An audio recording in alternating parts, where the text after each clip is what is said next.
Hi guys, in this video I'll show you how to replace the battery in the uninterrupted power supply EnerGenie EG-UPS in models 031 to 034. For reference, all four models differ in power in volt amps. Structurally, all four models are the same, so a battery replacement video will be helpful to owners of all four models. Procedure: if the UPS is running, turn off the power. Unplug from the power outlet and disconnect any devices connected to it. Loosen the screws and remove the shroud to access the battery.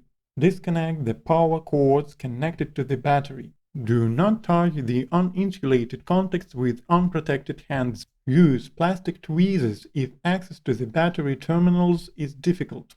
Remove the screws of the optional battery retainer that hold the battery in place.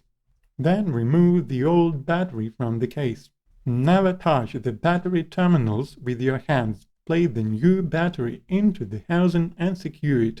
Connect the terminals with the appropriate polarity. Install and secure the enclosure. Connect the uninterrupted power supply to the mains. After turning on, leave the UPS unloaded for several hours to charge the battery. Then disconnect the power plug to simulate a sudden power failure. Allow the UPS to run without load for 5 to 7 minutes to check its performance. If there are no problems with the new battery, disconnect the power. Connect the necessary equipment and then connect the UPS to the power supply. The old battery should be returned to a recycling center. That's all for today. Please leave your comments below. Bye.